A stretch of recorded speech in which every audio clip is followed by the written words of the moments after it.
বুমুমের জন্য আজকে বানাবো ভেজ বিরিয়ানি। তাই এদিকে সবজি ভাজতে দিয়ে দিয়েছি, আর গ্রেভির জন্য নিয়ে নেবো টক দই। টক দইয়ের মধ্যে বিরিয়ানি মশলা আর একটু সামান্য কাশ্মীরি লঙ্কার গুঁড়ো। এটাকে 70% ভেজ বিরিয়ানি বলা যায়, কারণ পেঁয়াজ রসুন অ্যাড করেছিলাম। তো বাড়িতে সোয়া পনির না থাকার জন্য শুধু সবজি দিয়েই ওকে বানিয়ে দিয়েছিলাম। আর বিরিয়ানির লোভে কিন্তু সবজিগুলো তখন ঠিক খেয়ে নেয়। এইভাবে বিরিয়ানির লেয়ার তৈরি করে নিয়ে সবজিগুলো উপর দিয়ে আমি উপর দিয়ে আবার ভাত ছড়িয়ে দিয়ে বেরেস্তা একটুখানি দিয়ে তার উপর ধনেপাতা কুচি আর দুধে মেশানো কেশর দিয়ে ঢাকনা দিয়ে দিয়েছিলাম।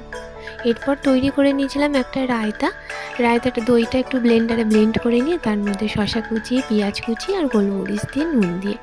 এই রায়তাটা কিন্তু কোল্ড ড্রিঙ্কসের বদলে গলা ভেজানোর জন্য বেশি হেলদি। তো একটা ডিম দিয়ে দিয়েছিলাম, খুশিটা দ্বিগুণ হবে।